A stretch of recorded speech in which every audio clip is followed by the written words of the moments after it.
Welcome to our Bible study on the Sermon on the Mount. This is an online study sponsored by First United Methodist Church in Mattoon, Illinois. It's a 19-lesson study, and today we are in lesson number 7, all about humiliation. The scripture today is familiar, and I'm hoping perhaps I can give you a different slant on how to interpret it. Jesus begins with a quote from the Old Testament. We're in Matthew 5, verses 38 and 39. He says this, "Ye have heard it hath been said, an eye for an eye, and a tooth for a tooth. But I say to you, that ye resist not evil."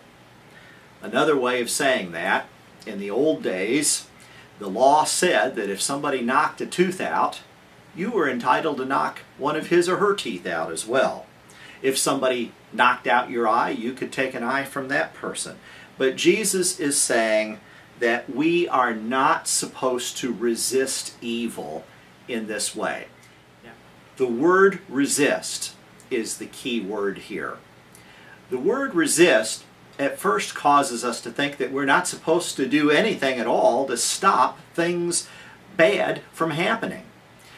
But when we take a closer look at that word, we realize that what Jesus is saying is that we're not to forcefully resist the things that other people do that are wrong. You ask the question, well, what then can we do? If we're not going to use force to oppose violence, for example, if we're not going to use force to oppose people who are creating problems in our world, if we're not going to use force, then what are we supposed to do? Instead of assaulting someone who does violence, Jesus teaches us how to expose people who are doing wrong. And in exposing the wrongdoing that we encounter, or oftentimes that is done to us, in exposing that wrongdoing, we can actually take the situation and make it much better. And Jesus gives us 3 examples of this. First of all, he says this, if someone hits you on the right cheek, turn the other cheek. We're all familiar with that. But what I want to ask you to do is to stop and think for a moment of the precise language that Jesus is using here. If someone hits you on the right cheek, all right, I'm left-handed, you're facing me now. If I were to take my left hand, it would be very easy for me to punch you out on the right cheek. Maybe I could even knock a few teeth out. Trouble is this, people do not fight in the ancient world with their left hand. People would fight with their right hand. How am I going to hit you? Think about your right cheek now. How am I going to hit you on your right cheek with my right hand? The only way that I can really hit you on the right cheek with my right hand is if I do this to you. So what we're talking about, Jesus is saying to us, if someone hits you on the right cheek, now this is not somebody who's wanting to knock you out. If somebody hits you on the right cheek, we're talking about a person who wants to humiliate you. If someone hits you on the right cheek, Jesus says, turn the other cheek. Think about that for a moment. If somebody wants to humiliate us, what Jesus is saying, take the initiative. Do not let another person put you down. Do not let another person force you into humiliation. When somebody else would cause you to feel humiliated, like a teacher or a parent or a master of a slave or anybody who thinks that he or she is our better, when anybody would hit you on the right cheek, take the initiative, turn the other cheek as well. So, that's the first thing that Jesus says. He gives another example. He says, if somebody were to sue you for your cloak, then give them your undergarment as well. We need to talk about the ancient world and why somebody would be suing you for your cloak? Well, people from time to time in the world of Jesus needed to borrow money. They did not need to borrow it in order to get computers or cars or bigger homes. If a person had to borrow money, it was because a person needed to have seed to plant in the field that spring. If a person needed to borrow money, it was because a person needed medical care. People simply did not bother to borrow money unless they were absolutely destitute. So borrowing went on. The people who had the most money, of course, could be the lenders.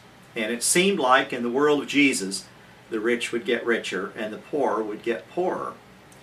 The people who would lend money were allowed to take collateral. Now, if you're poor, if you need money to buy seed for your field, or if you need money for medical treatment, what have you possibly got that you could give somebody in order to assure the lender that you are going to pay back the money?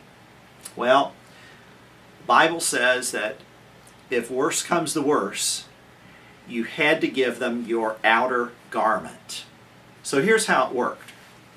If I was extremely poor, every morning the person that had loaned me money could come to me and say, okay, give me your cloak. And every morning I'd have to offer it to the person. In the evening, however, the person who had loaned me money would have to give me back my cloak because, you see, I needed it as a blanket at night. But then in the morning, the person could come back again, knock on my door, and say, all right, I'm suing you for your cloak. Give me the cloak. The reason that somebody would do that was to force another to become humiliated, to be a daily reminder, I'm better than you. You owe me. I control you. It was an act of humiliation to have to give somebody your cloak every morning. Now here's how the way things worked in the ancient world. People only had two garments. There was the outer garment, the cloak, and then there was the undergarment. And so Jesus says this. Here's how you get a hold of that situation. If somebody's going to humiliate you in this way, when they come in the morning and sue you for your cloak, Jesus says, just take off the other stuff you're wearing and give that to them as well. Oh, well, you're going to be exposed, but the person who's trying to humiliate you is going to be even more exposed. Your body might be exposed, but the evil spirit of a person trying to put you down is going to be exposed even more. A third example that Jesus gave. If a soldier requires you to carry his baggage. Now, remember, Jesus was living in Palestine, a land that was governed by Roman soldiers. And the Roman soldiers roamed the land. And it was legal for them to make you carry their stuff for 1 stadia, which was the equivalent of a mile. But they weren't allowed to have you carry it more than 1 stadia.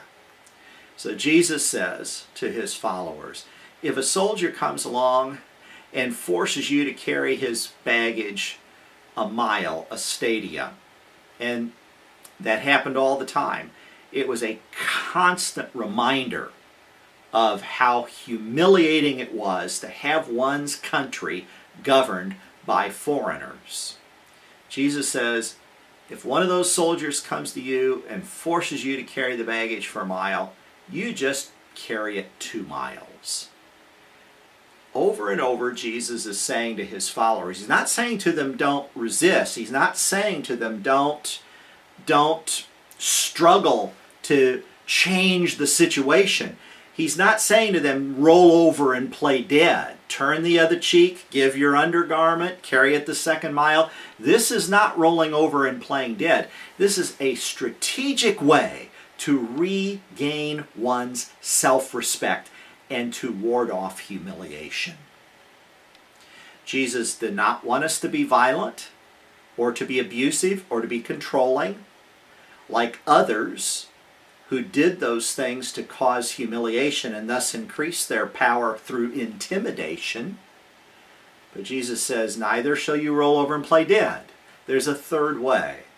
The way of resistance that is nonviolent, the way of resistance that gives you strength, the way of resistance in which you assert yourself as a person who's been created in the image of God. Now, we have one more thing that Jesus says here. He talks then in verse number 42. Here's the verse in the King James Version. Give to him that asketh thee, and from him that would borrow of thee, turn not thou away. In other words, if somebody comes to us and begs, Jesus says we are to be generous. And if somebody comes to us and borrows money and asks to borrow money, we are to be generous. Now, here's how this worked in the ancient world. If you didn't know somebody, then you would beg of them. Strangers would beg in order to try to just get enough usually to make it through the day. If it's somebody that you knew, or if it's somebody that was below you in the hierarchy, then that person would come to you and ask to borrow. Strangers begged, friends and acquaintances, co-workers asked to borrow.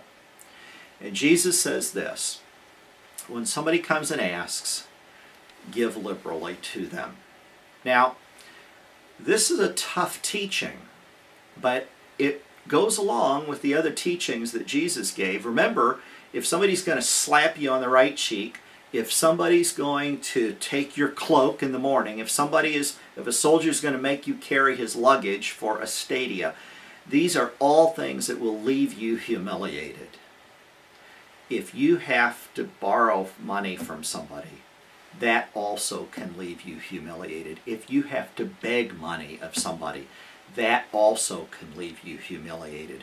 And so right after Jesus gives us these teachings think about what it would be like to be humiliated, being hit on the right cheek, etc.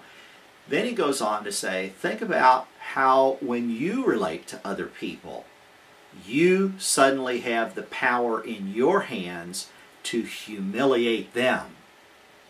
And he says to his followers, when someone begs of you, be liberal.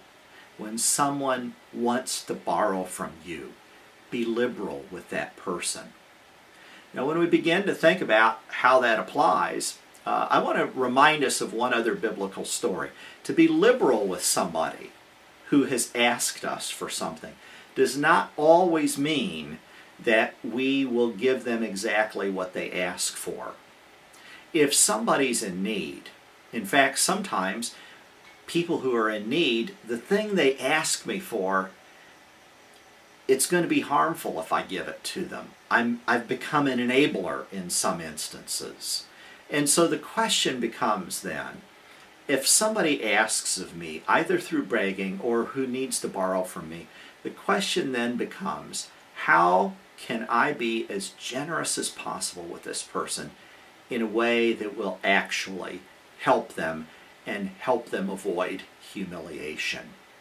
So Jesus, in these verses, chapter 5, verses 38 through 42, Jesus raises the issue of humiliation. When we read ahead in the Gospel of Matthew, we know that Jesus will face many times when people would humiliate him, but he adamantly refuses to be humiliated every time. He's a person who, every time someone comes after him, he's not going to respond with violence.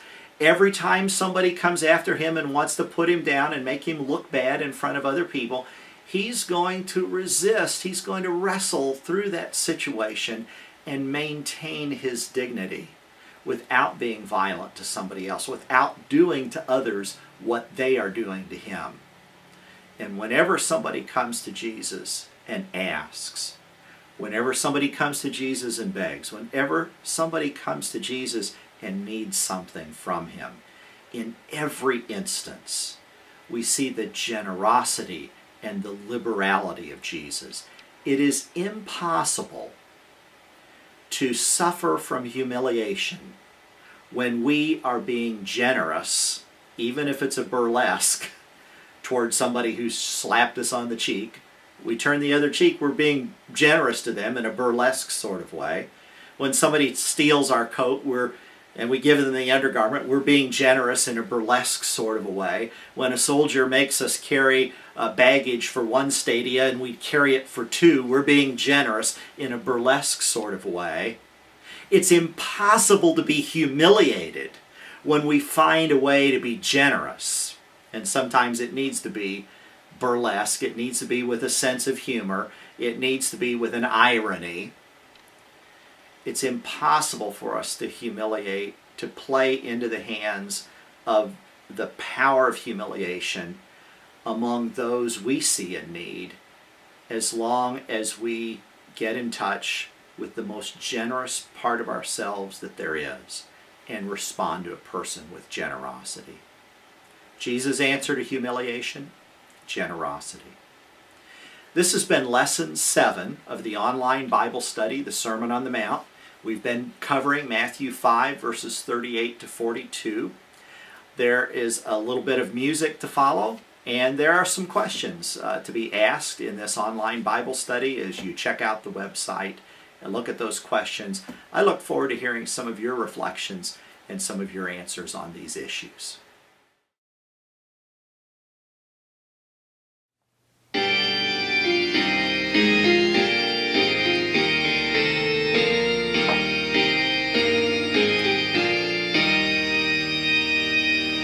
The voice of God is calling, it summons in our day. Isaiah heard in Zion, and we now hear God say, whom shall I send to succor my people in their need? Whom shall I send to loosen the bonds of shame and greed? I hear my people crying in slum and mine and mill. No field or mart is silent, no city street is still. I see my people falling in darkness and despair. Whom shall I send to shatter the fetters which they bear? We heed, O Lord, your summons, and answer, here are we. Send us upon your errand, let us your servants be. Our strength is dust and ashes, our years a passing hour. But you can use our weakness to magnify your power. From ease and plenty save us, from pride of place absolve. Purge us of low desire, lift us to high resolve. Take us and make us holy, teach us your will and way. Speak, and behold, we answer, command, and we obey.